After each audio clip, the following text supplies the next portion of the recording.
Folks, Saturday morning and game day, but we've got a bit of news to get through as well before we get to team news. So, Leeds versus Brentford is what we're going to cover at the back end of the video. Started this, we're going to just talk briefly about Willy Gnonto's arrival at Ellen Road yesterday and some of the comments that were made.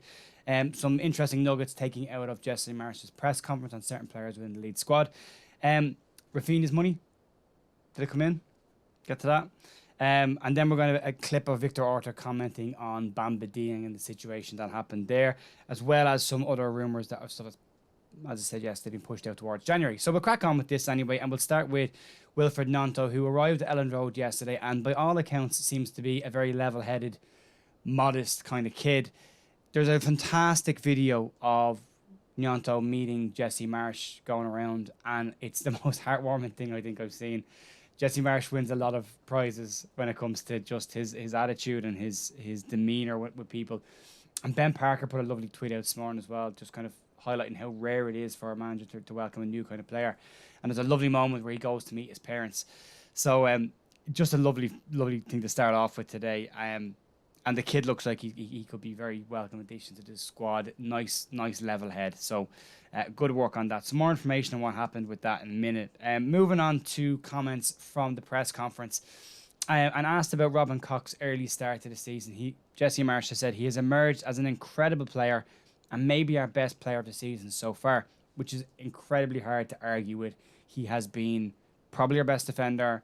He has saved us at some moment. He's made some very, very big, important tackles. And he's playing beside Diego Orta, who's not playing particularly well right now. So he's carrying a lot of weight. And the way Leeds are playing that counter-attack is always going to be a problem. And he's handled it really, really well. He is, for me, the first name on the team sheet. Followed, hopefully, shortly by Liam Cooper beside him. And Jesse got a little bit of that in a minute. So we'll get to that in a sec.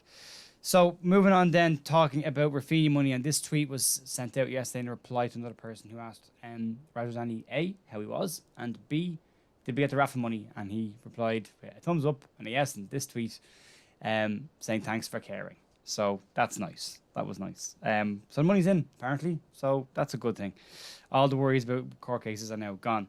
Victor Orta was asked by Sky Sports about what happened with Bamba Dieng. And this is the quote that I read this morning. Apparently Leeds were apoplectic behind the scenes about the deal being called off. His agent not on good terms with Leeds right now.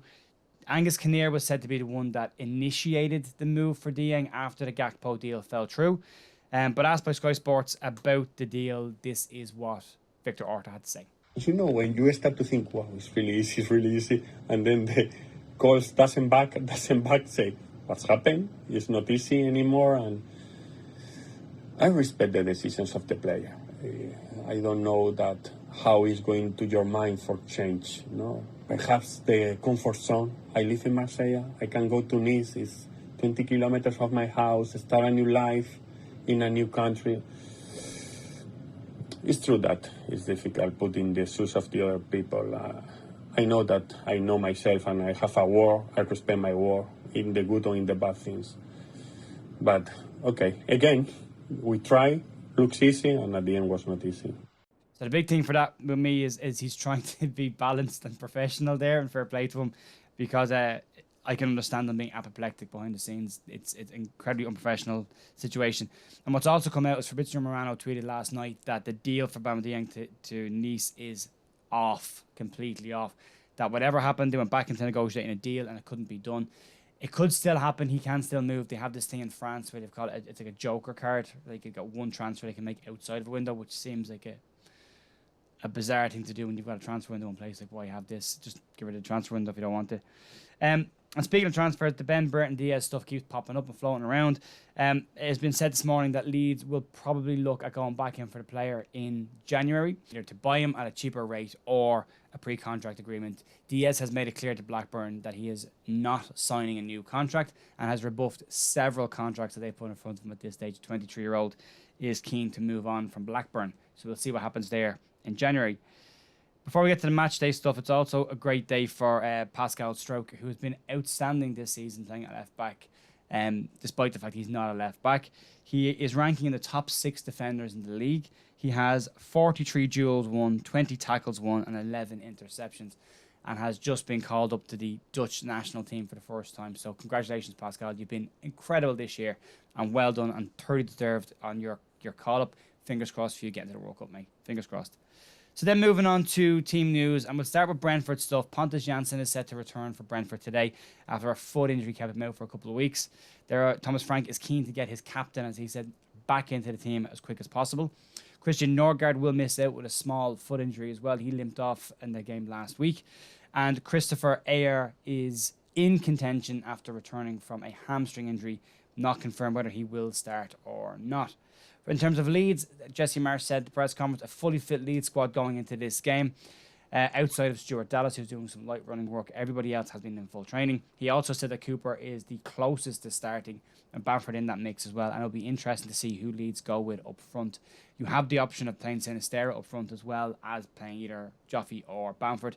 And it'll be interesting to see who he starts with. My money's on Joffe, I think, just from a fitness perspective. And he did look okay when he came on the other day. The interesting ones here is, if you go through it, Brentford have conceded more goals than Leeds this season. Leeds have won one more game than Brentford this season, and outside of that, they're pretty equal. There's only a couple of places separating them in the table, and the result either way could change that around pretty quickly. The big duel for me to keep an eye on today is going to be Ivan Toney versus Diego Llorente, and I just hope we don't see situations where he gets caught isolated on his own. We saw how Brentford took Manchester United's backline apart when they ran at them, and the concern would be today is that if we get caught in those one-on-one duels, we could be in trouble with Llorente. So we'll wait and see. Cooper could still come back in and replace him today as well. That is still a possibility. So we'll wait and see. And in terms of Willy Gnonto playing today, it's pretty clear from the video that has been doing the rounds that he is not in Leeds today. Jesse Marsh was heard in the video saying that plan is to send you back to Zurich, get your stuff, take your time, relax, settle in, and be back here for Monday. He has his measurements and his stats are being done on Monday by the medical team, and then on Tuesday he's got back into training with the team. So he's got a busy weekend ahead of him, Wilfred Gnonto, and also nice to see Jesse Marsh taking time to meet his parents. What did come out of that video, by the way, is that it also looks like they've been over to Leeds before to see the place. He did say himself that his parents had been and visited Ellen Road, and he hadn't seen it yet. He has now. So you can read into that the deal in January was probably looking like a very strong possibility. He is 18, so the parents do have to be involved in that deal, so getting their permission to bring the player over as well is important. So great move for him, great move for his family, and as I said at the start of the video, looks like a pretty level-headed, humble guy, and great to see. And again, that interaction with Jesse Marsh, I really want Jesse Marsh to be successful. I like him. I think he's a good guy. And that's the news for today. If you're at the game, enjoy the game. If you're watching on TV like I will be, have a great day. Try not to go crazy. If it doesn't go our way, we'll get through it. I'm going for a draw today. 1-1. Sit on the fence. Absolute coward. But that's what we're doing. Also, usual stuff. If you like the content and you like the channel, there's subscribe buttons everywhere, and you can join in if you want it. You can like the channel. It'll help you find our content easier if you're interested in it. And that's it. I'll see you on Monday. No video Sunday. We'll do a reaction to the game on Monday, and any news that's popped up between now and then. So see you then. Best of luck. Thanks. Bye.